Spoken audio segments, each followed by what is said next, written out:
Good morning and welcome everybody on this beautiful fall morning. A special welcome to our visitors. Do we have any first or second time visitors? Well, we're all visitors in a sense, right? Welcome to all of us. I want to thank Leonard for helping me today, and also Clay and Tam, who pitched in at the last minute.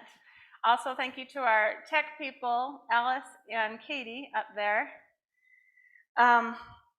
And Ryan is here to provide our music. And Ryan, if you could introduce our special guest performer. Good morning.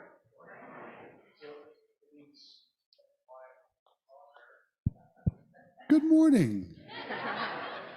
It is my honor to welcome our guest musician, Mr. Justin Roth. He is sitting right here, and you're going to hear his stylings, amazing musical stylings pretty soon here.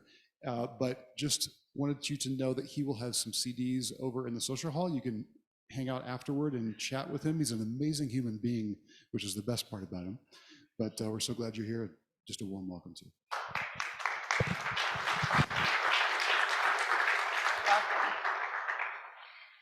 As UUs, we celebrate diversity, strive for peace and justice, act mindfully for the good of the planet, and journey together on a free and loving search for truth and meaning. We sound amazing. We are amazing. We are amazing. And everyone is welcome to bring their whole selves, no matter what you are, what you aren't, all your joys and sorrows. We're just so happy that you're all here with us today, and I'm so happy to be here. The theme for October is heritage, and this is one of my favorites. Since our church is made up of two churches, Universalism and Unitarianism, we have a double rich heritage, which I love. And I don't know if you guys knew this. I didn't know this. But about 5 years ago, my husband and I went back east to see the fall colors. And it turns out that Boston is to UUs what Salt Lake City is to Mormons. We are everywhere there. And I didn't know it. It was such a thrill to see all the statues and churches and writings about all these people that make up our heritage. It was a real trip. So today, we're going to celebrate one of the greatest universal orators of all time, Hosea Ballou. We've been arguing about how to say his last name, but we say Ballou in America and something else in Spanish. But Hosea is the one who rejected the belief that human nature is fallen and claimed our God-given right to be happy. First, Leonard's going to light our chalice and do our affirmation, and then we'll sing a traditional UU song led by Ryan.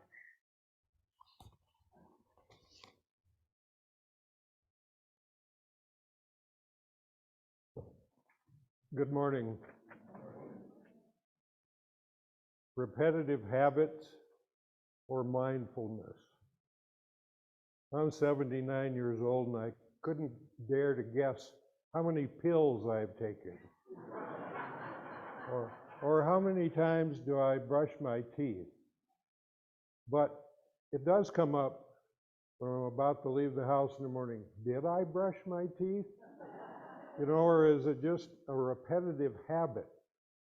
And our chalice lighting and affirmation can be the same. I mean, if you've been coming to Unitarian Church for over 30 years as I have, sometimes it takes a while to actually mentally get here. You sit down, but you're still thinking about what's going on in your everyday life. So I would like you to just take a moment before we do the chalice lighting. Just take a breath and think, why am I here? What's going to happen for the next hour? And I should enjoy, this spiritual experience and leave the other stuff out in the car. You want to light the chalice, please? In our affirmation, it's another repetitive habit. I pledge allegiance. How many of you had to do that in school? Every day. Our Father who art in heaven, the Apostles' Creed, or Some of you Catholics could probably, former Catholics could come up with Hail Mary, full of grace. So there's all these things you say, but are you mindful of what's happening? So I have a little challenge for you. So for our affirmation, I wrote a personal affirmation, and you can write your own, and it's for Monday through Saturday. So you can, in the morning, write your own little affirmation and say it. So mine would be, love is the spirit of my house, and service is my call. This is my covenant to seek the truth in love and to help where possible. So now, as we say our affirmation, be mindful of what you're saying rather than just rattling off what you could say in your sleep. So please join me. Love the spirit of this church, and this is his heart. This is my affirmation. Dwell together in peace, to seek the truth in love, and to help one another. Thank you.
First, and just share with your neighbor what's going on in your life.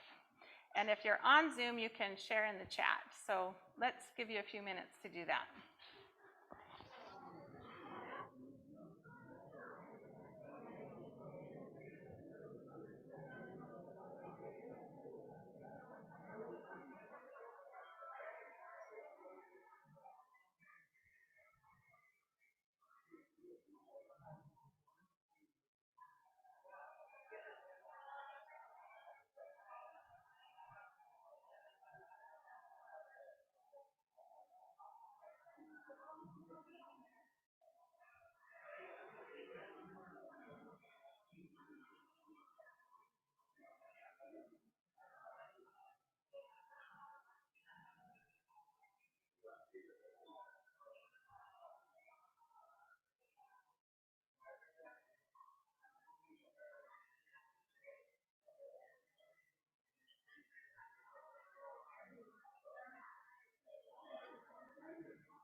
We acknowledge the unspoken joys and sorrows that are still in our hearts, and we light a candle for those joys and sorrows that are not within the walls of this sanctuary.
Abraham Lincoln said, "I have discovered that folks are about as happy as they make up their minds to be." How many of you believe that? That on an average day, yeah. Yeah, it turns out that happiness is not dependent on things being a certain way. I learned that in Honduras in the backwoods with extreme poverty, right? Happiness is a choice. This is what we have to remember, and I think Buddhism teaches it the best. Our minds do not reflect reality. Our minds create reality. It's huge, right? Our minds are the principal element in creating our lives. Just think of it. Humans have the ability to synthesize happiness alone in a dark room with nobody around. We synthesize happiness, right? So we're going to put that to the test with a short meditation. I invite you all to close your eyes and take a couple nice, deep, centering breaths.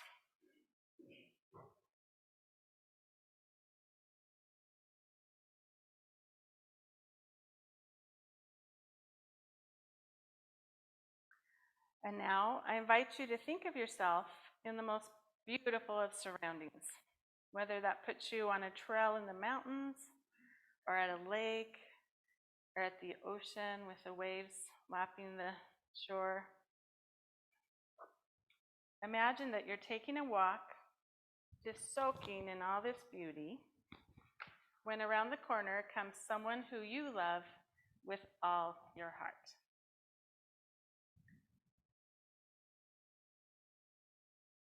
This person has a huge smile on their face, and they are so happy to see you and you to see them.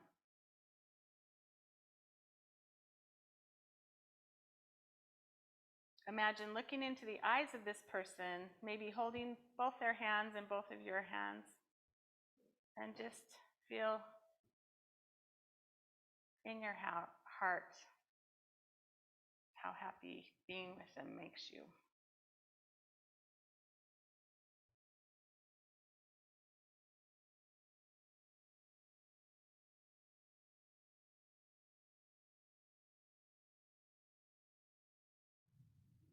When you're ready, you can return to the room and open your eyes.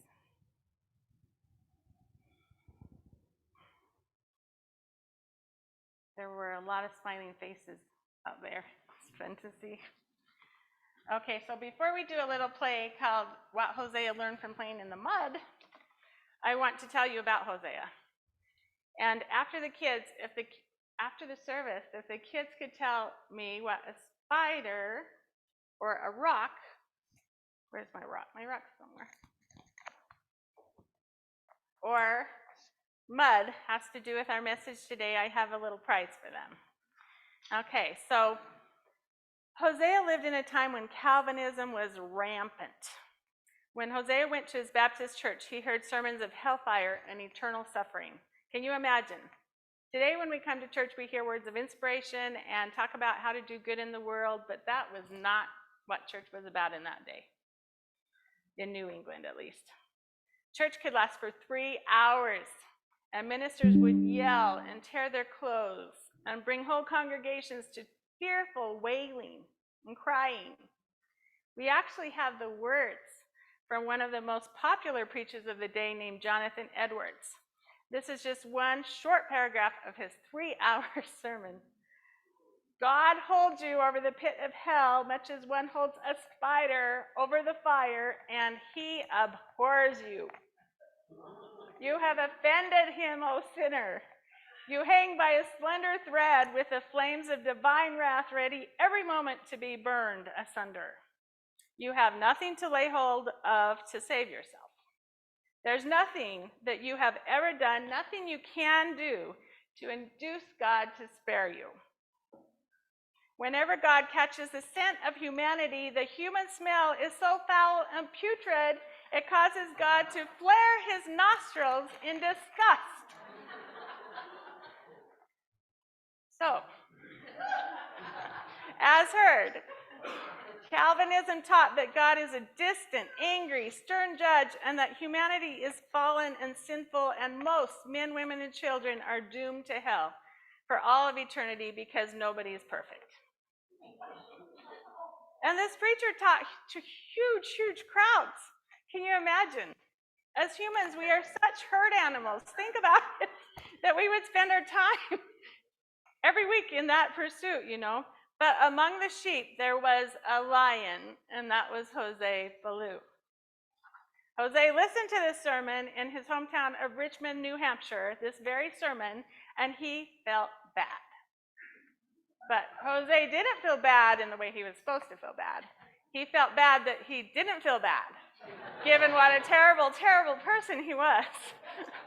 He listened to the rantings of this minister. He was surprised to realize that a big part of him did not believe that God hated humanity. He described this to a friend in a letter. I was much troubled in my mind because I thought I did not stand in such fear of the divine wrath as I ought to do, or as others had done before they found acceptance with God.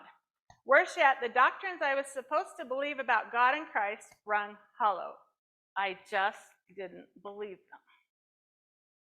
So to figure out what was going on, Hosea turned to the Bible, and his mind became even more troubled. It seemed to him that nothing in the Bible supported this belief in the doctrines that he was supposed to espouse, right? In fact, the Bible seemed to affirm universalism, which means universal salvation for all. With these discoveries, Hosea felt happy.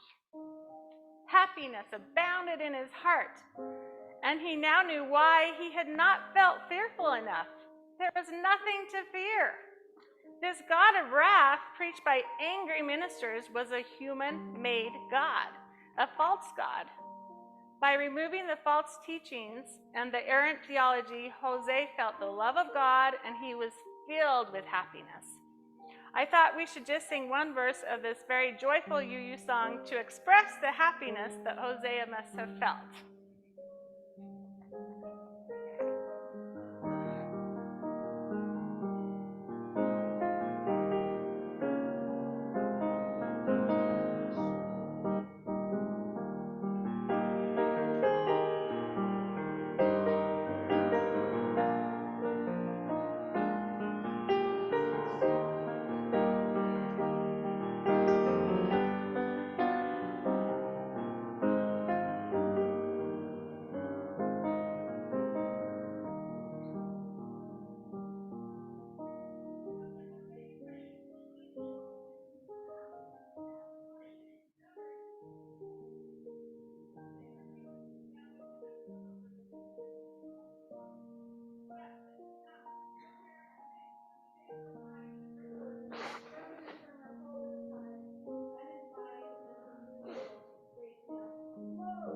From the fountains of happiness within him.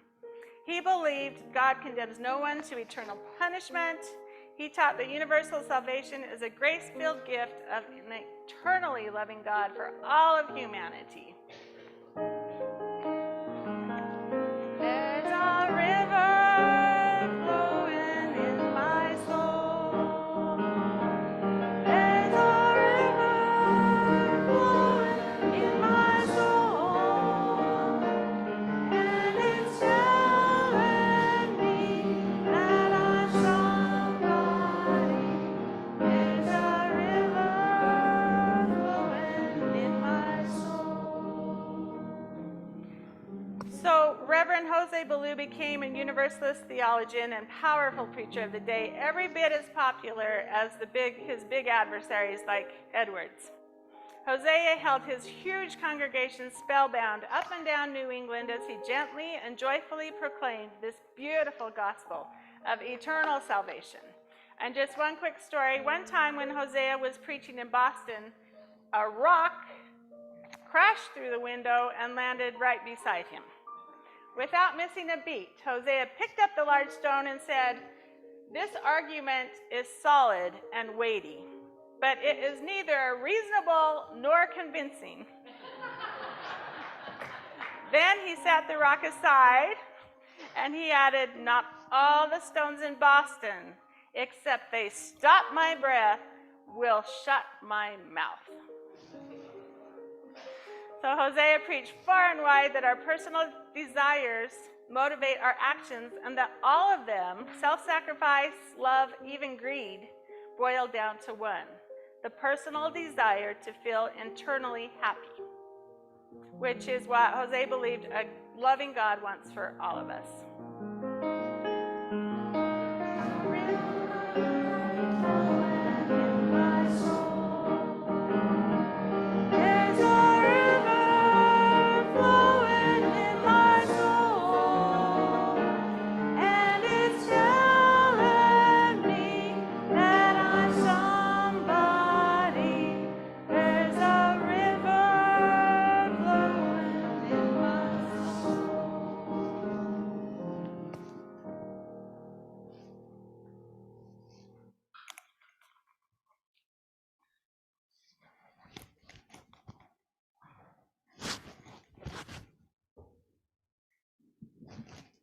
While we're getting set up, talk about happiness.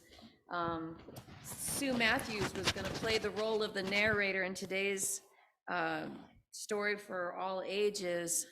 And you all know that she is a labor and delivery nurse, so there's new life in the world. So sending Sue lots of love. The name of this is What Hosea Learned from Playing in the Mud. Over 200 years ago, in a small house, in a small town, on the edge of a forest with very big trees, lived a small boy. His name was Hosea Ballou. Hosea, just like other children, liked to learn to do new things. He was always asking questions about what and why and how. And just like other children, Hosea liked to play. He liked to play hide and seek with his 9 older brothers and sisters. He liked to play word games inside when it was rainy. He liked to play tag outside when it was sunny. And in the winter, he liked to jump into snowdrifts. In the summer, he liked to jump into the creek. And in the fall, he liked to jump into piles of leaves. And in the spring, why, spring was Hosea's favorite season of all, because in the spring, it would rain and rain and rain, and Hosea loved to do nothing better than play in the mud. He liked mud when it was soft and squishy, and he liked it when it was thick and sticky. And if it didn't rain quite enough, that wasn't a problem. Hosea would carry water to the dirt and create glorious mud puddles all of his own. He liked to poke sticks into puddles and see how deep the mud was. He liked to make mud pies and build mud dams.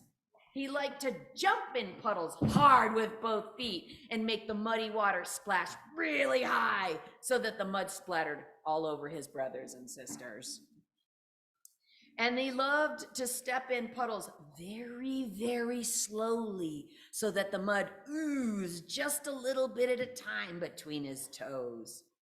Now, you can imagine, not everybody in Hosea's family liked mud quite as much as Hosea did. His mother had died when he was not quite 2 years old, so his older sister took care of him. Hosea, look at these clothes. I just scrubbed these clean yesterday. And look at you. Now we're going to have to bring in the wash tub, fill it up, and clean you before you get the whole house dirty.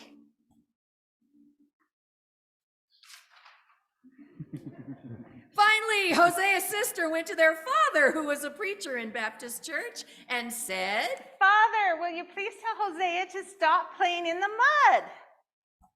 Hosea, you should not play in the mud. Why? Why? Because as we try to live a good life and help each other and do God's plan, we should try to stay clean. Yes, Father. You're so good, I can't pay attention to my part. These are great actors. And after that day, he did indeed try to stay clean, but it wasn't easy. He stopped stomping in the mud puddles on purpose and splashing in the muddy water everywhere, and he stopped making enormous mud pies. But sometimes the mud was just there. Then he had to walk through the mud to get across the yard to gather the eggs from the chickens. He had to walk into the mud to feed the pigs. And sometimes he was already muddy from doing his own chores. He played in the mud just a little. His sisters, who loved him, took him home and washed him and dried him and made him all clean. But again, they went to their father. Father, will you please tell Hosea to stop playing in the mud again? Hosea, you must stop playing in the mud. I'm sorry, Father. I tried. But are you very angry with me? I am disappointed in you, and yes, I am a little angry with you. Hosea hung his head and kicked at the dirt with his toes.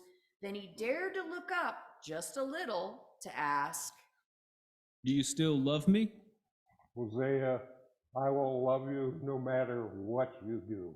Even if I get muddy again? Yes, even if you get muddy again. Even if I go out and get really, really muddy? Yes, always. Even if I get mud all the way up to my eyebrows and between my fingers and in my toes and in my hair? Yes, even then, but you must try to stay clean. I'll remember, and I'll try. and he did stay clean, most of the time anyway.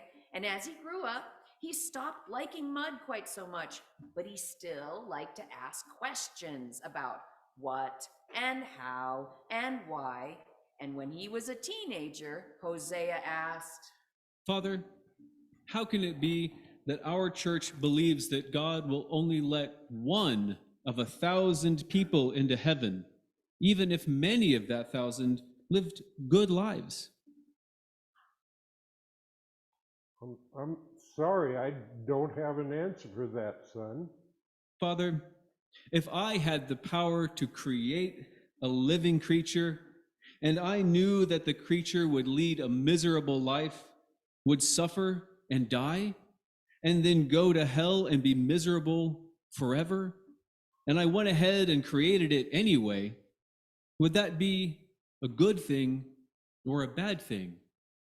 And would that make me good or bad? That's a very good question. But again, I do not have an answer. So Hosea had to find his own answers. He read the Bible, a book with many stories about religious people and about God. He went to some Universalist churches and asked more questions there. At the age of 19, Hosea decided that he believed in universal salvation, which is the idea that everyone, everywhere, everyone in the universe will be given salvation, whether good or bad. How can you believe that, Hosea? How can you believe God would let bad people into heaven? Because, Father, I remember what you told me when I was small and when I liked to play in the mud. I believe that even if God is disappointed in people or a little angry with them, God will always love them and want them to be happy, no matter what they do or how muddy they are. You still loved me when I disobeyed you and played in the mud. Why would a loving Heavenly Father not do the same and love his children, no matter whether they make mistakes?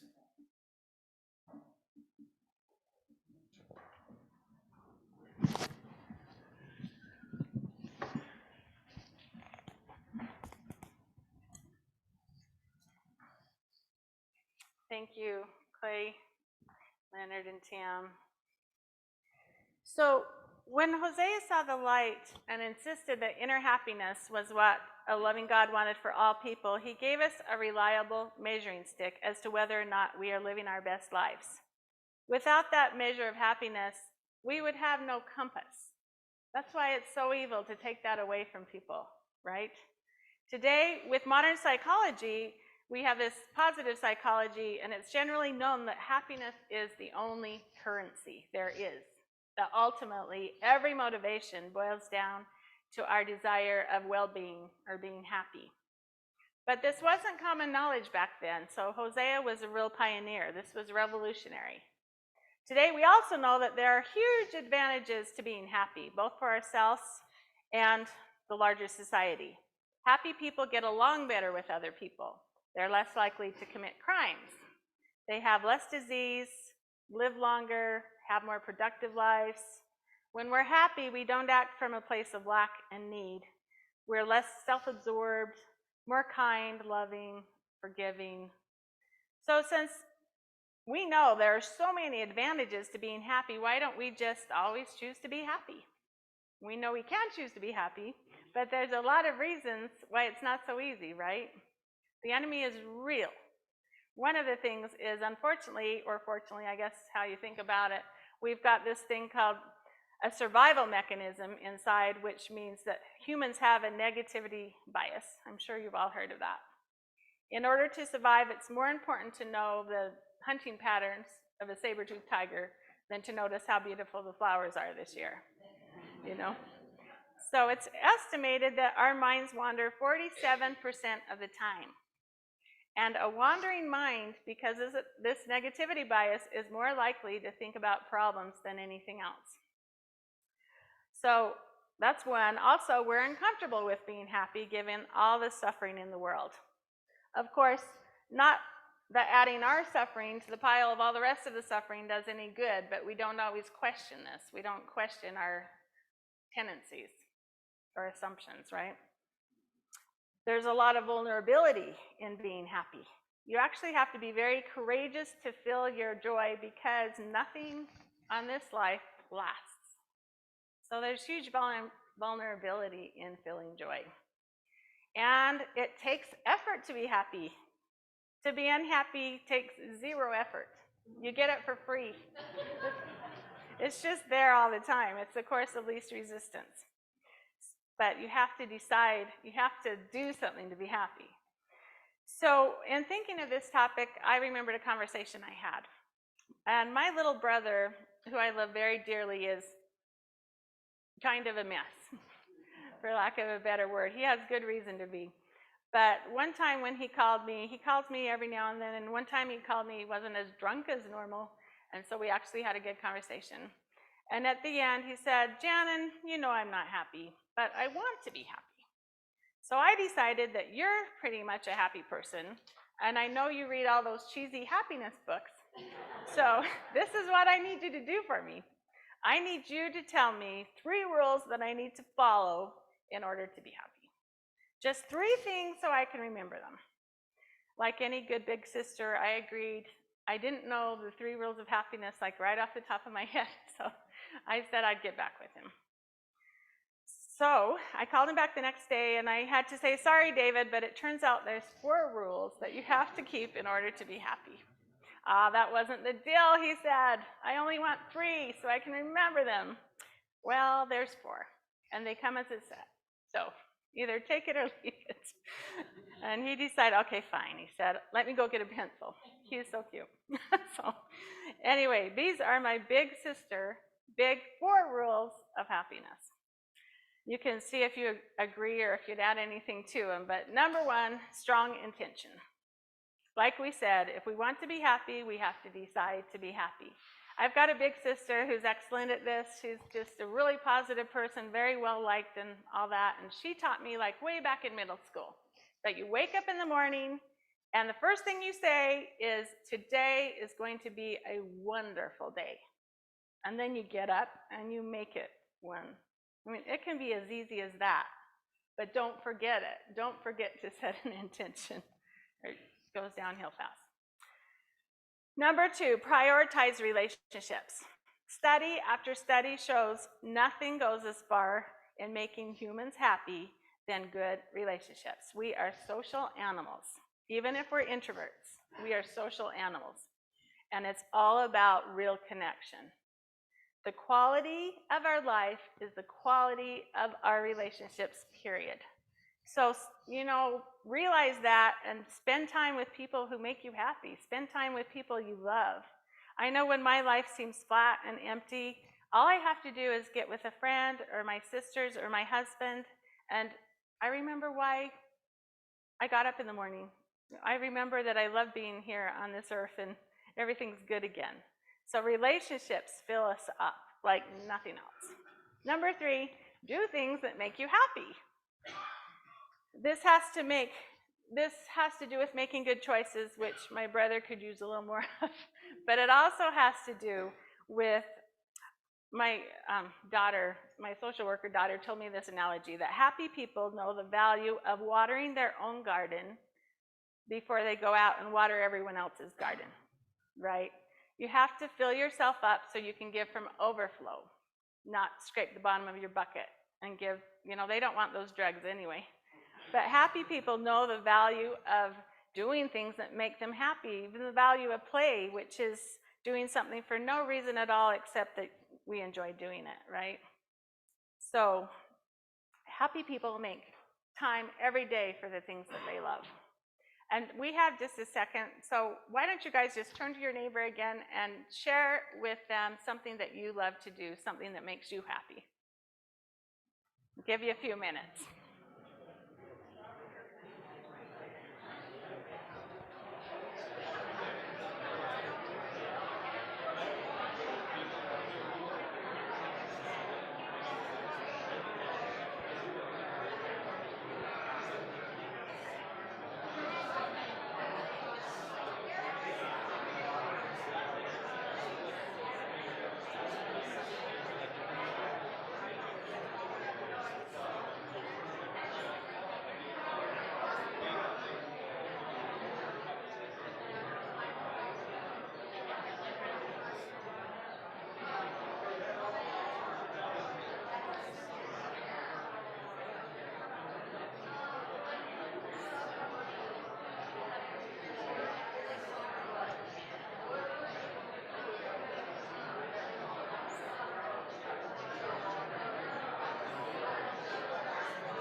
Excellent.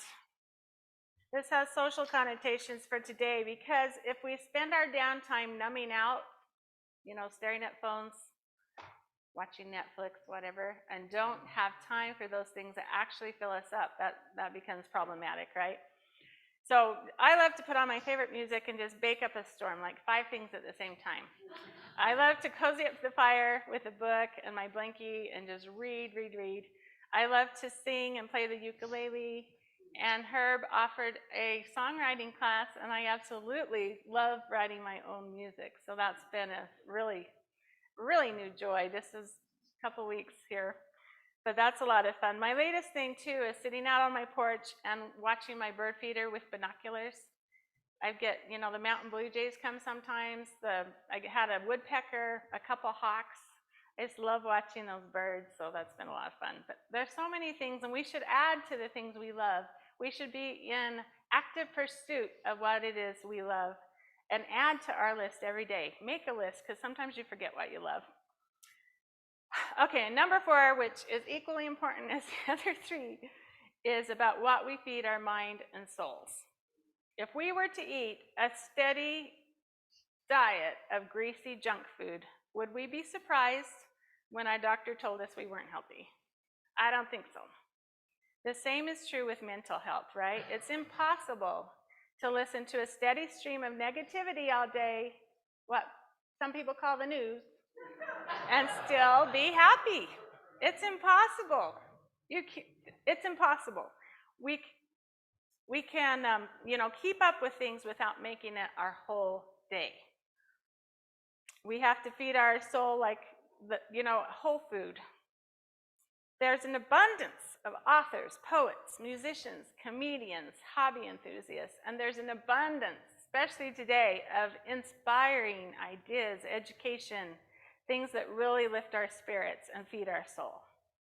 So having a standard in what we feed our mind will not only make us happy, it will also make us more interesting people that will then feed into our stronger relationships. So, got that. So these are the big 4 to me. Prioritize happiness, invest in relationships, do things that make you happy, and feed your soul a rich and wholesome diet. We could add to these a ton more, of course, get out to nature, get enough sleep, be active, but I still think these are the biggest 4. Realizing the importance of happiness and being freed up from the tyranny of a vengeful God or any God to pursue our happiness is our heritage as Unitarian Universalists, and I love that. John Murray said, give people not hell, but hope and courage. And Hosea Ballou said, a loving God has given us a standard of inner happiness so that we can live our best lives. May it be so.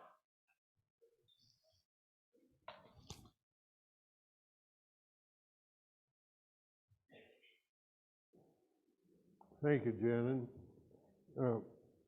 Now it's time for another one of those repetitive habits. So maybe dig deep.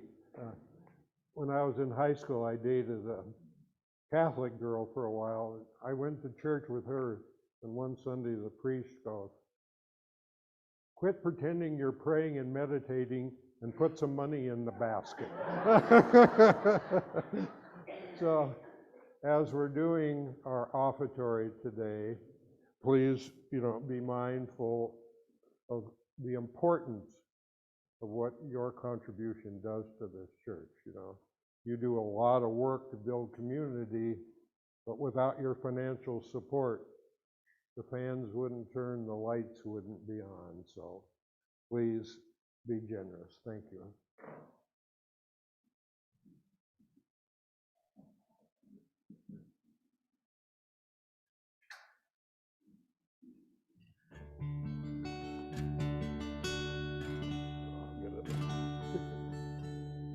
All right. Well, in the spirit of what you give to this church, and to tag on to what you do to bring to this world by choosing to be happy, this is a song that kind of plays with that same metaphor of recognizing what it is in you that makes you happy, or what it is that you have to give to the world that makes the world a better place. And whether it's a river flowing in your soul or an inner light, and this is called Shine.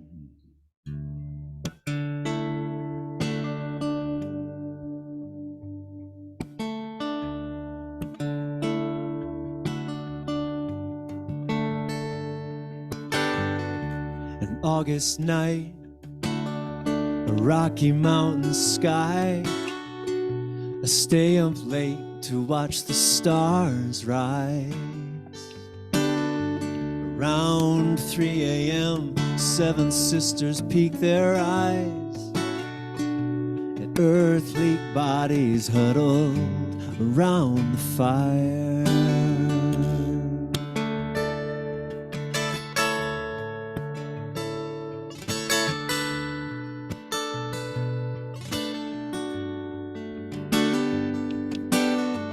They look in wonder down on the land as stars are born and rise under them. And it doesn't matter if you're an ember or a flame, or a cinder rising towards the sky. The light we give is not ours to tame, but just to let it shine.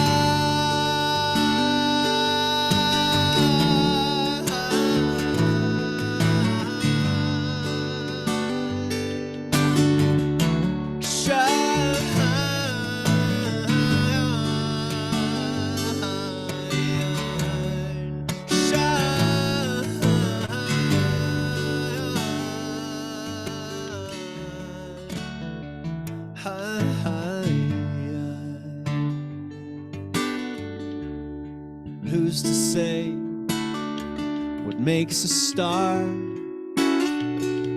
shine bright enough to be seen from afar? Hydrogen, carbon, and flame are all a part of every star and every fire in our hearts. And into the skies, sending light.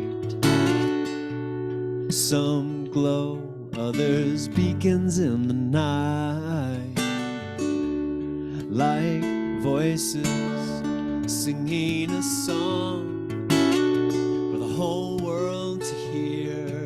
Our constellation. It doesn't matter if you're an ember or a flame, or a cinder rising towards the sky. The light we give is not ours to tame, but just to let it shine.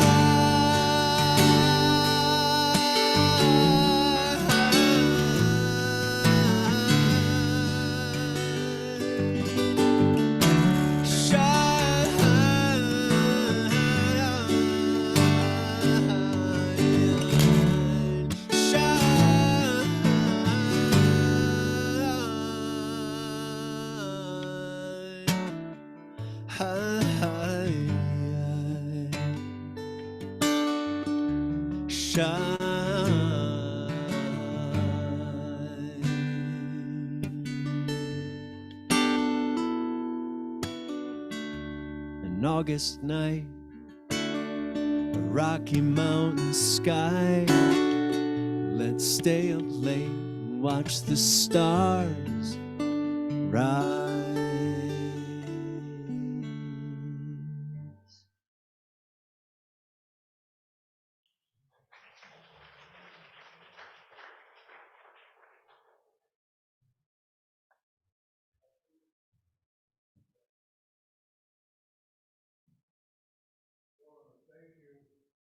For your generosity in this. They bring this up. I would like you to turn to the person next to you and simply say, thank you for being here.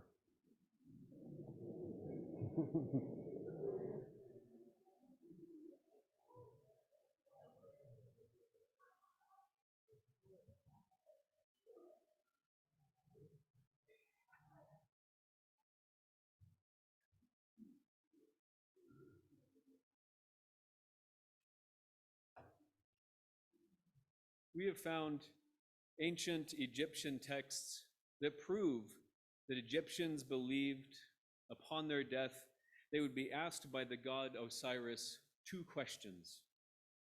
The answer to these questions would determine whether they could continue with their journey into the afterlife. The first question was, did you bring joy? The second was, did you find joy? The ancient Egyptians and Hosea Ballou were onto something. A life about finding and bringing joy is a life worth living. Find joy, bring joy. Bless your life and the lives of those around you by choosing to be happy. May it be so.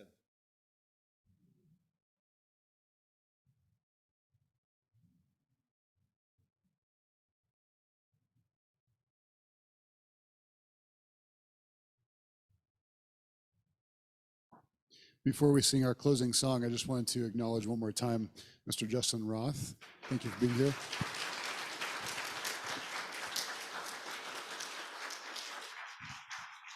And each time we have a guest musician come here, it is by the generosity and the legacy of Tom and Barbara Fleming, who were founding members of this congregation. And they established the Fleming Memorial Music Fund. And so for future musicians, if you'd like to donate to that, you can find that on the donate page of the church. But their legacy lives on every time we have music reverberating in this hall. So that's something to be grateful and joyful for as well. We made a switch from your order of service. It says 1028, but we're going to go with 1014. You can find it in the teal hymnal if you'd like. Let's rise in body and spirit, and we'll sing Standing on the Side of Love.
please join us in the Parker Hall for our coffee hour.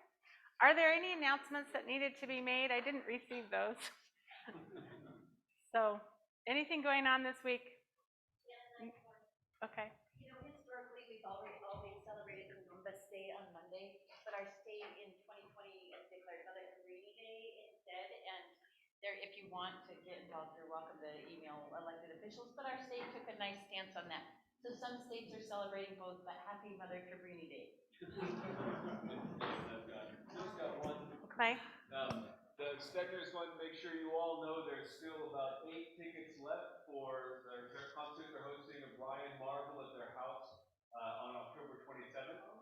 So you can find the link to that on the announcements that have gone out, and also if you go through the website, you can, any payment you make goes directly to Namakwa, and then it'll be a lovely evening at their home, of course, Brian's music. Be sorry if you don't go. Meditation Monday night on Zoom at 7 o'clock. If you want to join us, let me know. And in person Wednesday at 10 o'clock. Oh, I think we're good. Thanks for coming.